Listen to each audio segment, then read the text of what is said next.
নমস্কার। প্রথমেই সভামঞ্চে উপস্থিত আমাদের সকলের সভানেত্রী,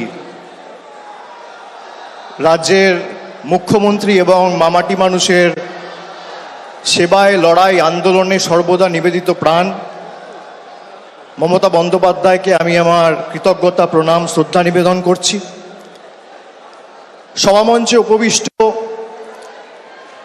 প্রত্যেক নেতৃবৃন্দ যারা রয়েছেন, বিধায়ক, সাংসদ, মন্ত্রী থেকে শুরু করে তৃণমূল কংগ্রেস সমর্থক যারা এসছেন, উত্তরের একদম কুচবিহার থেকে শুরু করে দক্ষিণের কাকদ্বীপ অবধি সর্বস্তরের নির্বাচিত জনপ্রতিনিধিরা রয়েছেন, ব্লকের সভাপতিরা রয়েছেন, শাখা সংগঠনের দায়িত্বে যারা রয়েছেন তারা রয়েছেন, পুরসভার কাউন্সিলররা রয়েছেন, টাউন প্রেসিডেন্টরা রয়েছেন, শাখা সংগঠনের প্রধানরা রয়েছেন। আমি সকলকে আমার অন্তরের অন্তঃস্থল থেকে কৃতজ্ঞতা জানাচ্ছি, প্রণাম জানাচ্ছি। শান্ত থাকুন প্লিজ, শান্ত থাকুন, ডিসিপ্লিন মেনটেন করুন। আপনারা শান্ত হন, বাদিকে আছেন যারা, শান্ত থাকুন। আমি প্রত্যেককে আমার শ্রদ্ধা, কৃতজ্ঞতা, প্রণাম জানাচ্ছি। অনেক দিন পর আপনাদের সকলের সাথে দেখা হলো। দুর্গাপুজোর পরে, কালী পুজোর পরে উৎসবের মরশুম কেটে গেছে, নতুন বছর পড়েছে। আপনাদের মধ্যে অনেকের সাথেই আমার দেখা হয়নি। আজকে আপনারা এই দলের সর্বস্তরের যে কর্মী সভা, এই কর্মী সভায় উপস্থিত হয়ে আমাদের কথা শোনার জন্য এসছেন এবং সর্বোপরি আমাদের নেত্রী মমতা বন্দ্যোপাধ্যায়ের নির্দেশ মননে গ্রহণ করে বাস্তবে রূপায়ণ করার জন্য আপনারা অনেক দূর দূরান্ত থেকে এসে পৌঁছেছেন। কিছু নেতাকর্মীদের সাথে আমার হয়তো হোয়াটসঅ্যাপে বা মেসেজে শুভেচ্ছা বিনিময় হয়েছে, শুভ বিজয়ার, নতুন বছরের, দীপাবলির, কিন্তু এই প্রথম আপনাদের সাথে পুজোর পরে, উৎসবের পরে দেখা হলো। আমি সকলকে নতুন বছরের শুভেচ্ছা জানাচ্ছি এবং গতকাল শিবরাত্রি গেছে, শিবরাত্রির সবাইকে আমি শুভেচ্ছা, অভিনন্দন এবং প্রণাম জানাচ্ছি।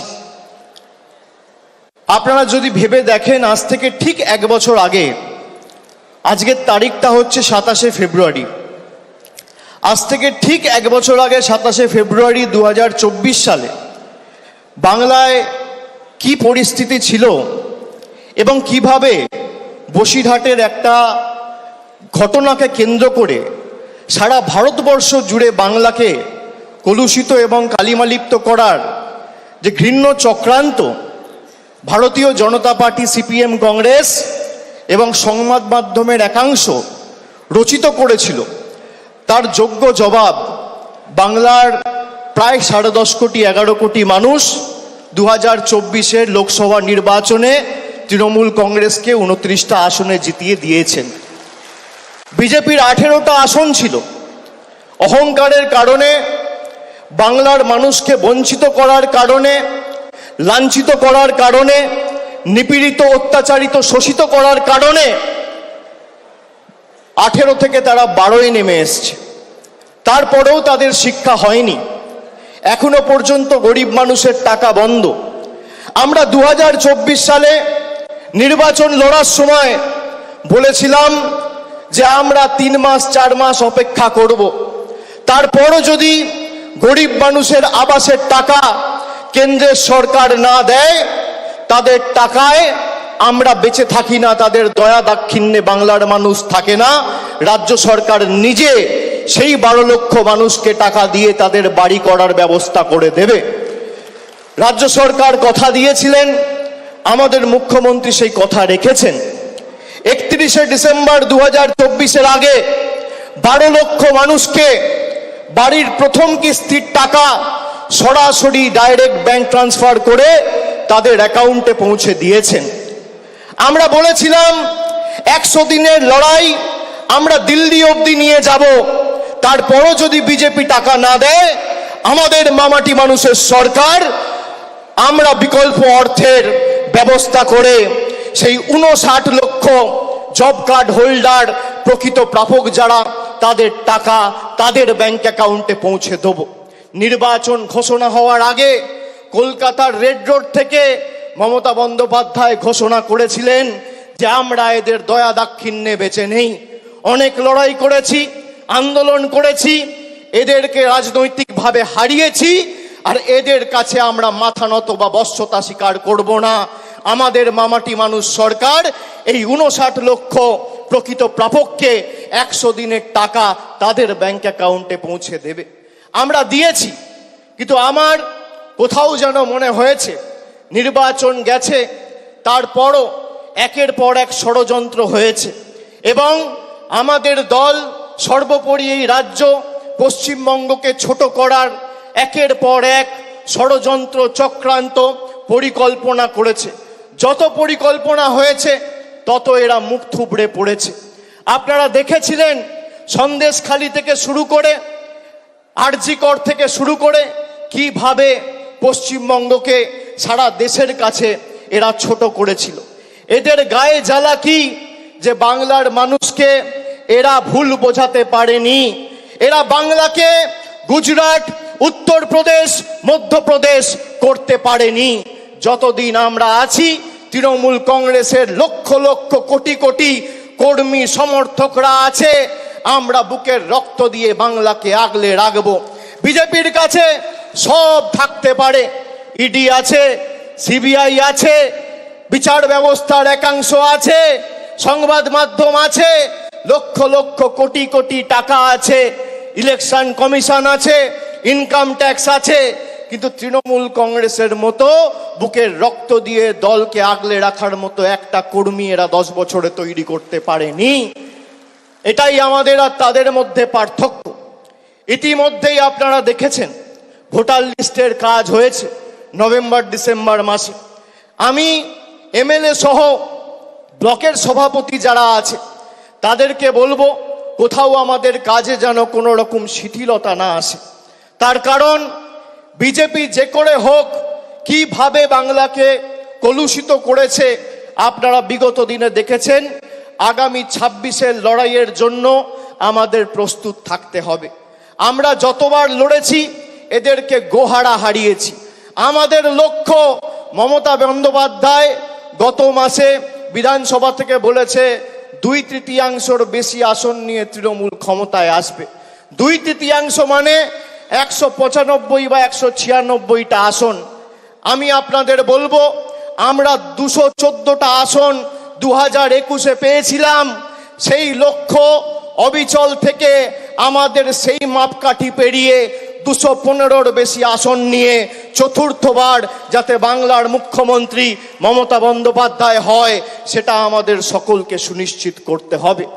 লড়াইয়ে 1 ছটাক জমি ছাড়া যাবে না।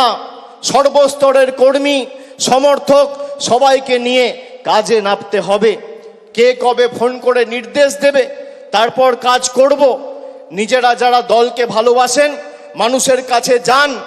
2024-এর লোকসভা নির্বাচনে আমি ডায়মন্ড হারবার থেকে আপনাদের বললে বিশ্বাস করবেন না 7,10,000 ভোটে জেতার পর 3 মাস ঘুমাতে পারিনি।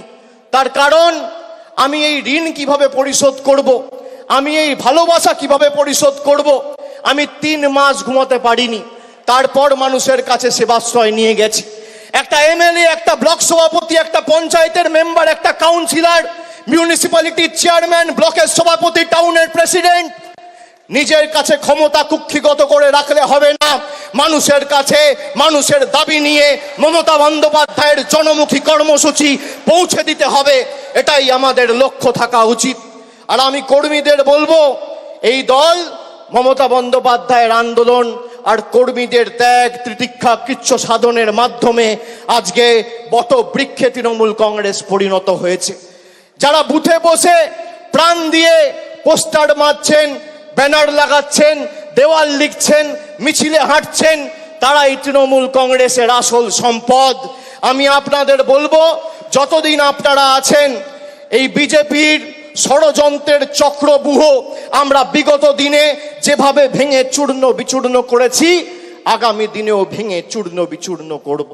অনেকে সস্তায় খালি সংবাদ মাধ্যমে টিকে থাকবেন বলে দলের শৃঙ্খলা না মেনে অনেক কথা বলছেন, এগুলো করবেন না।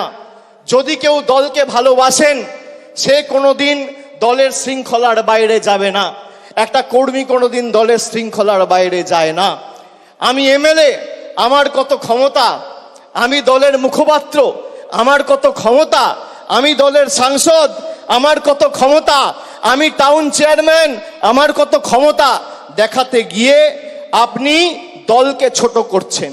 আর যারা এই কাজগুলো করেছে, একদিকে ভালো হয়েছে, তাদেরকে চিহ্নিত করা গেছে। বিগত দিনে যারা দলের সাথে বেইমানি করেছিল, মুকুল রায়, শুভেন্দু অধিকারী, এদেরকে চিহ্নিত করার কাজটা আমি করেছিলাম।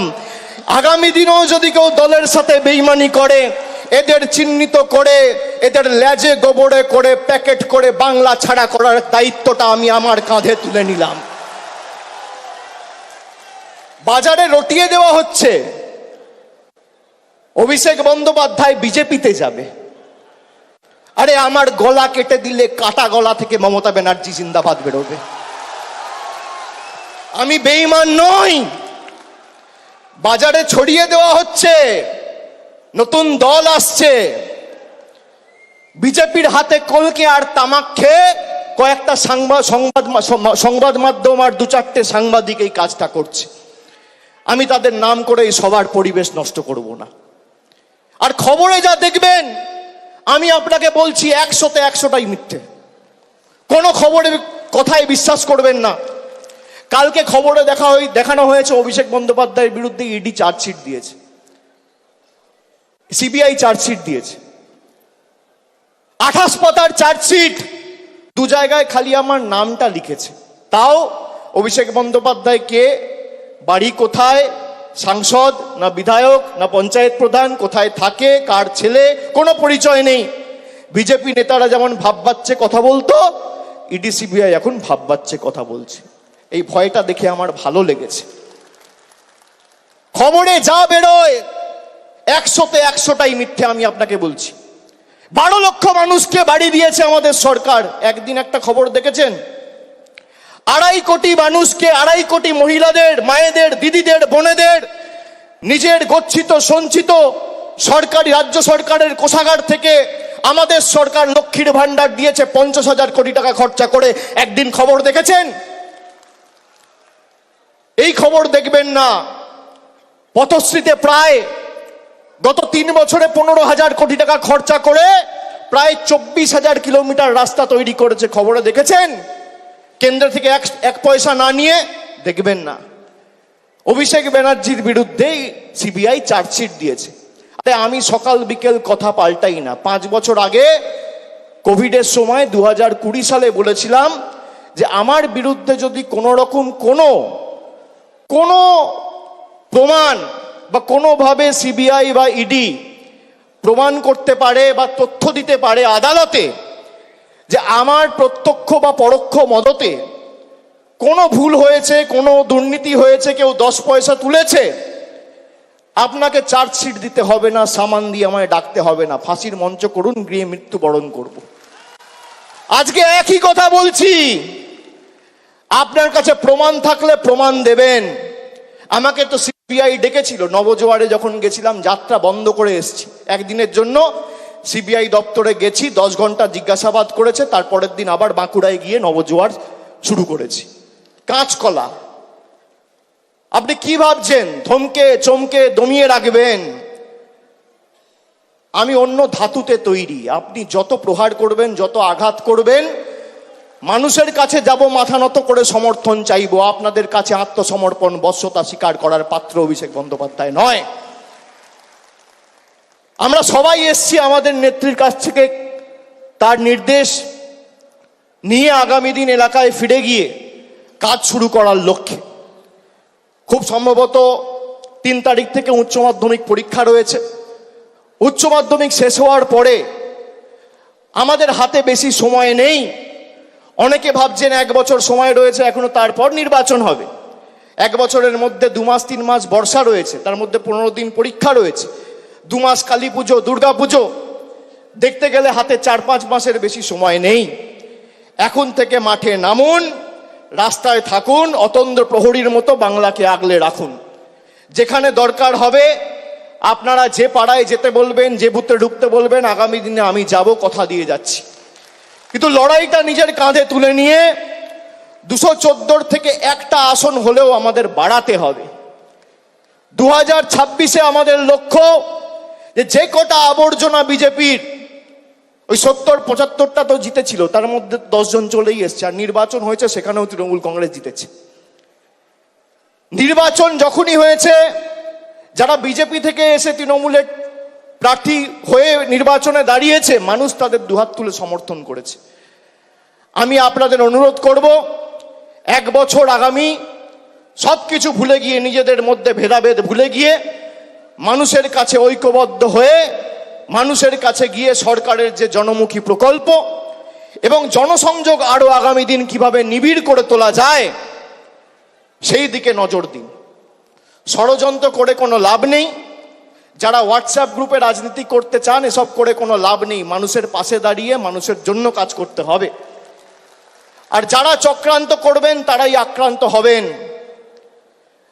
মানুষের জন্য কাজ করতে গেলে মানুষ কিসে খুশি, মানুষ কিসে অখুশি, কি প্রয়োজন, কোথায় জল যাচ্ছে না, কোথায় কে কন্যাশ্রী পাচ্ছে না, কোথায় কে লক্ষ্মীর ভাণ্ডার পাচ্ছে না, আমাদের সেই কাজগুলো সুনিশ্চিত করতে হবে। এটাই তো বাংলার বৈশিষ্ট্য। নানা ভাষা, নানা মত, নানা পরিধান, বিবিধের মাঝে দেখো মিলন মহান। বৈচিত্র্যের মধ্যে একতা। আমরা বারবার সেই বৈচিত্র্যের মধ্যে একতাকে মূল মন্ত্র এবং পথ চলার পাথেয় করে এই লড়াই লড়েছি। আগামী দিনও লড়ব। 1 চুল 1 ছটাক জমি বিজেপি, সিপিএম, কংগ্রেসকে ছাড়বো না। এদের যত ক্ষমতা আছে প্রয়োগ করুক। মানুষের সমর্থন নিয়ে তৃণমূল কংগ্রেস আগামী দিন 215-র বেশি আসন নিয়ে ক্ষমতায় আসবে, এই বিশ্বাস আমি রাখি। আমি বক্তব্য দীর্ঘায়িত করব না। আপনাদের সকলকে আরেকবার কৃতজ্ঞতা, প্রণাম, অভিনন্দন, শ্রদ্ধা জানিয়ে আমার বক্তব্য শেষ করছি। জয় হিন্দ, বন্দে মাতরম, জয় বাংলা।